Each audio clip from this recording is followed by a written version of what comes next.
Hey folks, Rukowski here. I got a tutorial for you today for your back probe and jumper wire lab. As we get more into the electrical labs and testing circuits, it's handy to have a back probe wire, something that you can probe the back side of a connector with, kind of like here. There's going to be many times where we need to take a measurement, an electrical measurement in a circuit, and in order to get a proper accurate measurement, we need to have that circuit loaded and working, or attempted to be working. So we need to leave the connectors connected, and so in order to do that but not damage wire, back probing is a good option. So we're going to make a back probe tool so that you have that. And then we're also going to make a fuse jumper wire, okay, so that you've got a fuse. Always want to have fuse jumper wires with the appropriate terminals on it. And jumper wires will be used for bypassing relays, bypassing switches, creating current loops for an amps clamp. Okay, so if I have something like a relay socket like this, and these happen to be these same style terminals that are on the bottom of like the micro relays, these we could plug right into the terminals, not have to worry about damaging or spreading the terminals, and we can either bypass the relay and turn whatever the system on is. Like for example, if we wanted to test a fuel pump, we could bypass the relay and put an amps clamp around our current loop here and take your measurements, no problem. Yes, you can buy commercially available current loops, fuse jumper wires, back probes, but sometimes you don't have the wait time to wait for shipping, or perhaps you can build them for a fraction of what they cost to purchase in a retail situation. So we're going to go over how to make these. This is going to also allow me to cover soldering, heat shrinking, and crimping connectors, in case you've never done one of those before, and I will share you my thoughts and habits and practices with those. This is not necessarily meant to be a tutorial on how to solder, although I will talk about it and share some of my thoughts. I will put a link to other videos that do a much more thorough and direct explanation of soldering. Okay, so I've got a variety of tools and parts laid out on the workbench here. So I've got the parts over here. I've got a soldering iron set up, and I got some cutting and crimping tools and some wire over here. Now, if you're not sure where to get these flat terminals, these are called Metrapack terminals. Some of them are round and they're called WeatherPack terminals or Molex terminals. There's a variety of them. If you're not sure where to get them, a couple of good sources I've found are Amazon. You can also get them at AVCO or Clips and Fasteners, or even the auto parts store has them in little packs. Rather expensive in this form, but when you need them, you need them. Another option would be is if you go to a salvage yard, or if you're scrapping out an old vehicle, is to cut off the pigtails, the connector pigtails, to components that you know have the right types of terminals that you want. So I've got a variety of connectors that have been cut from vehicles that are getting scrapped. Here's some round ones. That one's a Ford. And then this is a relay socket from a Buick. Okay, and when you pull them out, we'll do a terminal release in another video, but when you pull them out, they're going to look like this. Okay, so you can see it's got, this one was a sealed connector, so there's a seal, and then there's the crimp where the terminal's crimped onto the wire. This is the retaining in position portion, and then there's your terminal. So you can use these. This one's already got a wire here, so this would save you some work if you have access to them. You got to be careful though, because sometimes when you're pulling out stuff and you're trying to reuse old stuff, you can see this one's already got a case of the green crusties. So this probably would not be a good choice to use as a piece of test equipment, because any results you get from something like that would be kind of questionable. So let's start with making the fuse jumper wire first. Okay, so we got a fuse. We've got a couple of female spade terminals, crimp style, that are insulated. Got some wire, and we'll have a couple of male Metropack Metropack 280 series terminals. Okay, those are the bigger ones. And then some heat shrink. Okay, so I'm gonna just grab the green wire here. Any old wire length works. No specific length. I think mine, I made them somewhere around 6 or 7 inches. So I'm gonna take the wire and I'm gonna fold it over into a length. I like to have mine a little bit long, so that way if I need to reach from one connector to another, it's easy to do so. And I'll just clip the legs the same. Get that out of the way. I'll clip that in half, and they'll be relatively even in length. Okay. Next thing we need to do is we need to strip the ends of the wire. For that, I've got a couple of different stripping and options here. I like the automatics. They usually work pretty well for me, and they're fast. But these ones work really well too, especially when they're newer and sharper. For these, we got to make sure we strip the right amount of wire off them, and to do that, at least for the blue crimp terminals here, I like to put the wire so that it goes through the jaw but not out the backside, so I stop it right about there where my finger is, and then that usually results in a proper amount of strip length. Okay, I'm going to do that on all 4 ends here.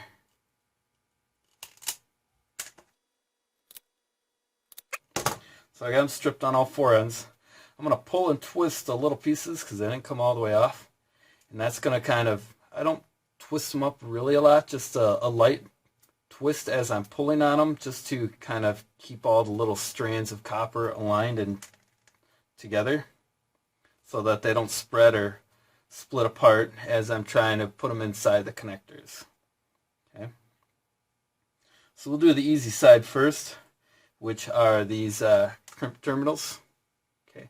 Blue is for 14 to 16 gauge wire. Red is 18, no, I'm sorry about that. No, yeah, blue is 14 to 16. Red is 18 to 22. And yellow is 12 to 10 gauge. So the color does matter on these. Now, when you crimp these, it's going to be hard to see through the plastic in the video, but there's a little seam that runs down the front of this barrel. We want that seam to face either this jaw with the yellow dot or this jaw with the blue and the red dot. Okay, it's got to face one of those jaws and not in the middle. Okay. So what I do is I'll take my terminal and I'll put it in here and I'll just give it a gentle squeeze to just kind of hold it in place but not quite crush it yet.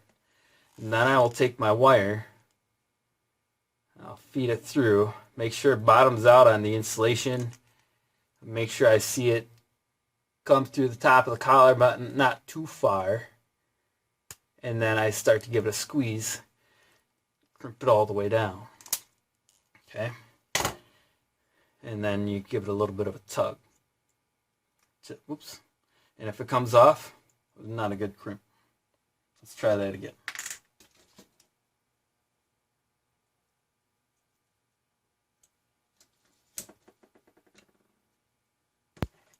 Okay, here we go again. Put that in there. Squeeze, go next to it. Okay, there we go. Alright, I had to go get myself a replacement terminal because that first crimp didn't quite work out.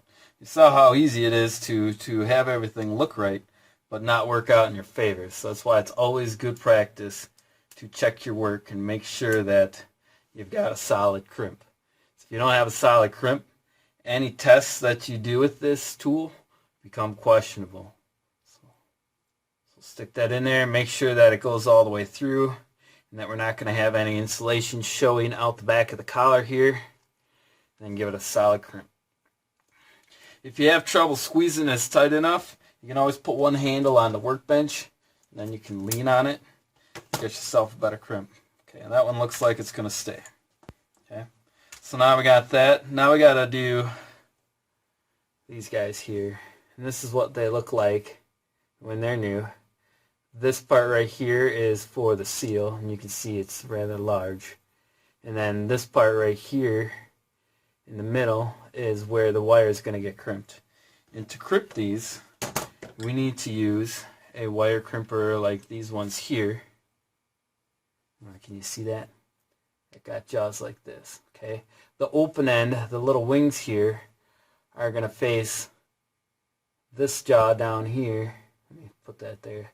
They're going to face this jaw down here so that the little wings will get curled in on top of the wire as you squeeze them shut. Just like before, I like to preload my terminal into the crimping tool. So I'm going to load it like this. This side's got to stick out the back so they don't get crushed.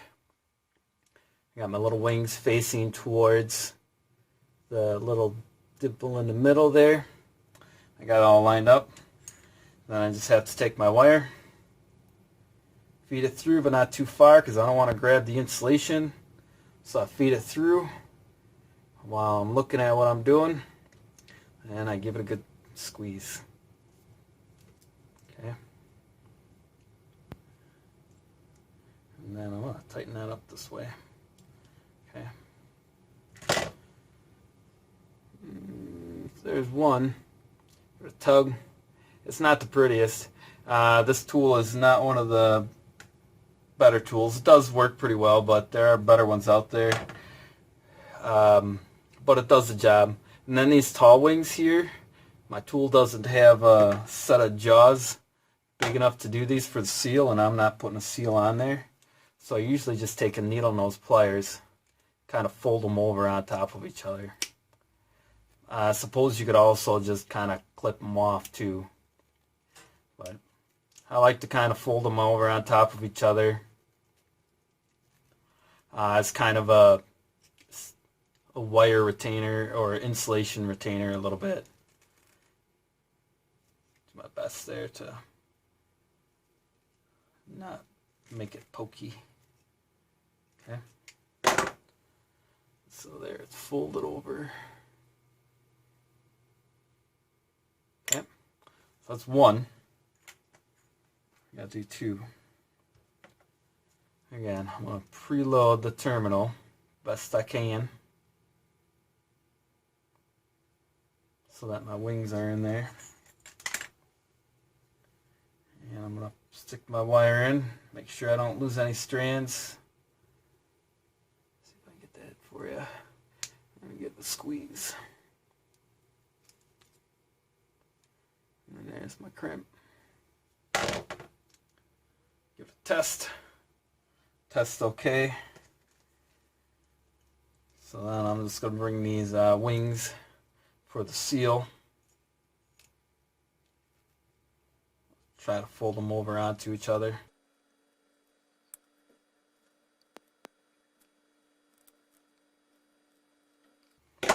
Okay. Oops.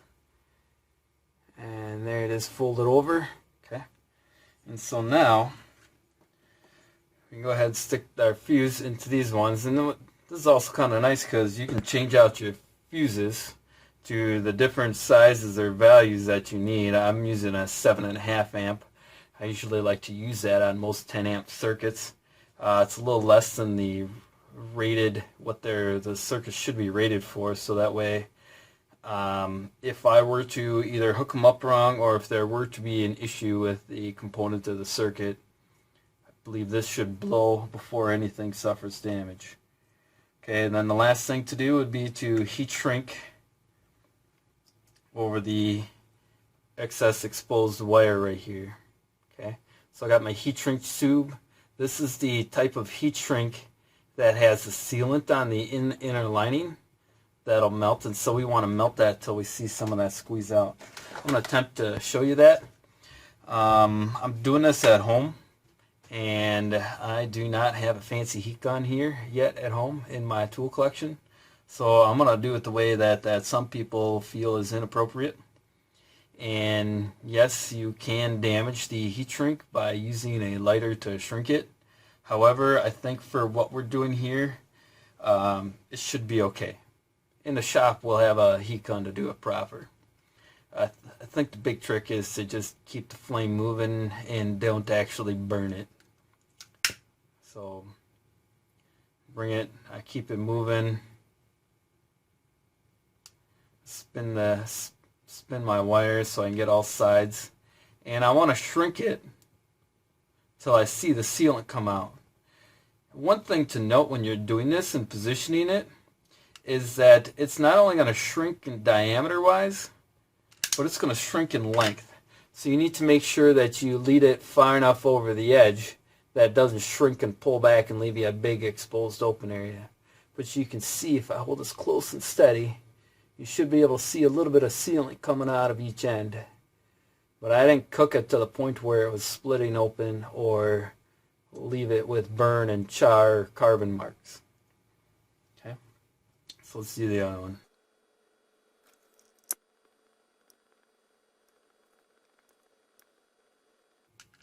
Alright, I just see the sealant coming out of the back there, and then out the front. Okay, and this would be then your fuse jumper wire that you can use for bypassing and current loops. And you change out the fuse. These ones fit a variety of terminals, not all of them, so it pays to have a collection of these in various sizes. Okay, I'm going to kind of reorganize things and we'll come back and we'll do the jumper wire. Alright, time for the jumper wire. So this is our jumper wire sample here. I'm going to take some wire again, and we got to cut ourselves a length. You can make them long, you can make them short. I like these to be a little bit on the shorter side so that if this end drops or hits something, or hopefully it doesn't drop or hit anything, because I don't want that shorting out, especially after the needle end has been poked into the connector body. To do this, we got an alligator clip that's going to get soldered and crimped on the end, and I'm going to take a standard T-pin. I already clipped it to these things go flying, but I took a T-pin and I cut the head off of it. You want to use pretty good quality cutters for that. They are hard, and then be careful because these things like to go flying. And we're going to wrap some wire around this nickel plated needle and solder it to it. The nickel plating is nice because then it won't rust, and it's also got a very fine sharp point to it. And so how these work is if you have a connector like this relay case here, if you pull the back off of it, you can slip this. Let's see if I can catch this on camera. I can slip this right past the edge of the seal and up into the terminal cavity to make contact with the terminal while the connector is connected. Okay, so we got to strip this like we did the last one, except for the end that goes around the needle. I'm going to strip extra length from. But this one will go right to the end of the jaws. Give it a squeeze, pull and twist. When I want more wire stripped, this one I'm going to go all the way to the far side of the pivot pin to strip off more.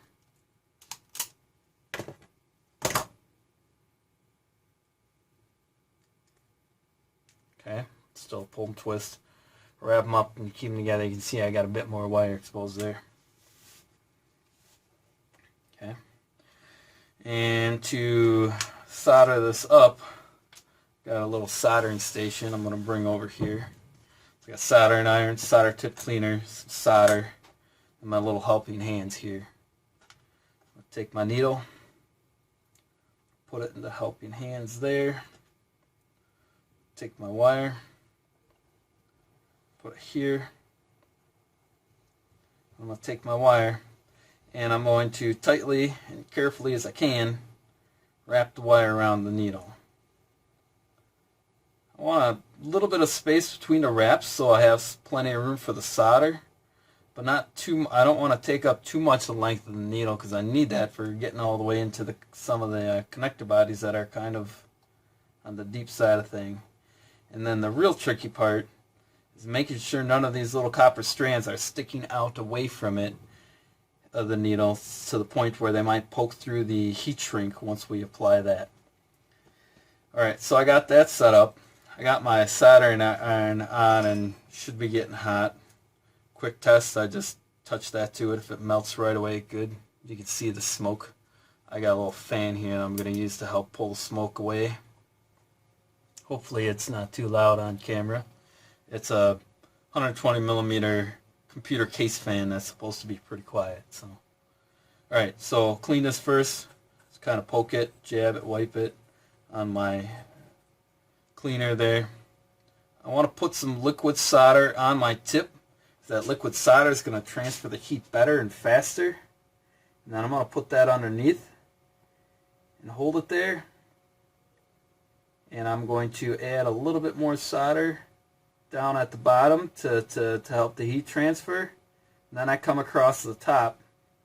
I'm going to melt the solder into the wire and onto the needle from the top.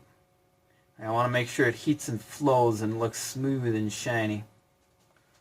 Like that. Okay. And we'll give that a moment to cool. And then now we need to set up the other end here. So for that, I'm going to twist this, make sure this is twisted nice and tight. There's a tiny little hole in the back side. Attempt to feed the wire strands right through like this. Okay. And then I'm going to fold it backwards. Like so. Okay, I'm going to hold it there. I'm going to fold my wire down. And then see the little wings there? I'm going to take my pliers and crimp those to hold the wire in place.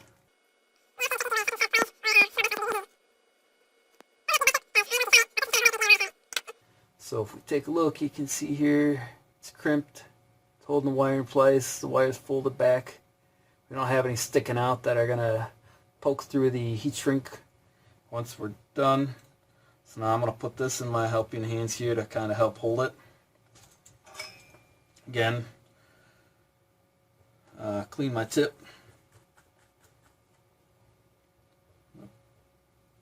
Pre-tin my tip with some solder. Hold this underneath best I can.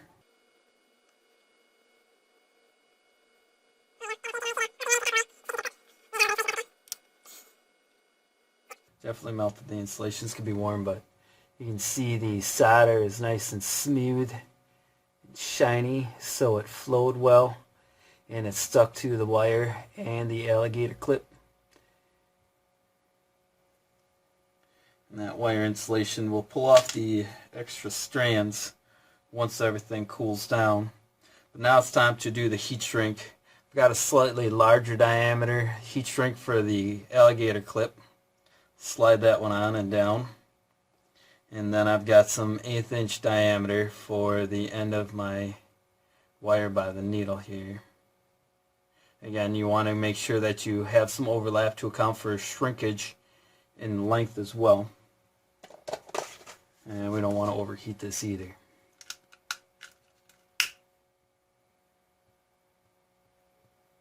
Being that the needle's pretty small, it may not fully shrink down all the way onto the needle, and that's okay.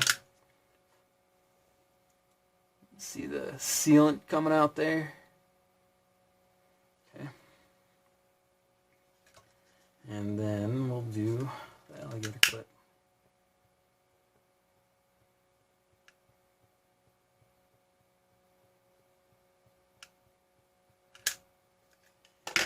Okay, again, with the sealant coming out of the clip. Okay, and so now you have a back probe. And you can take connectors, like this guy here, this is a headlight connector. And we can pop these retainer clips off the back side of them.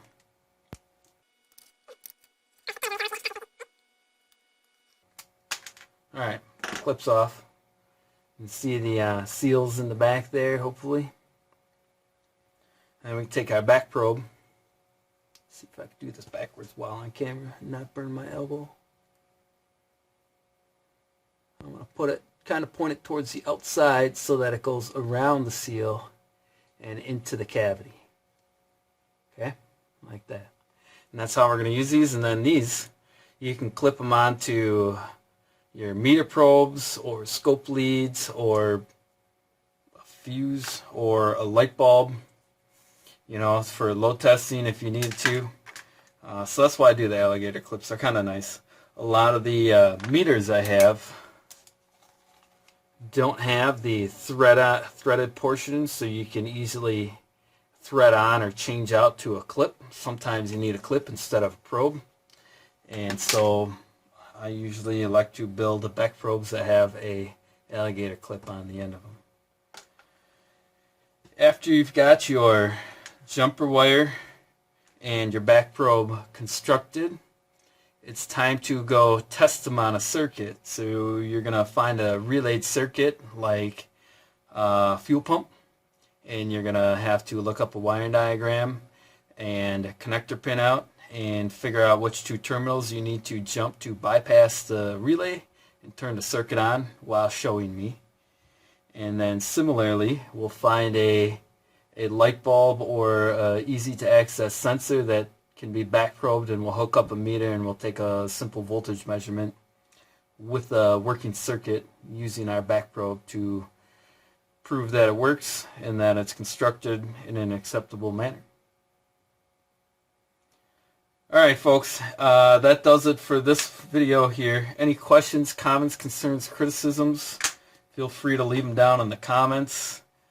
Until next time, have a good one.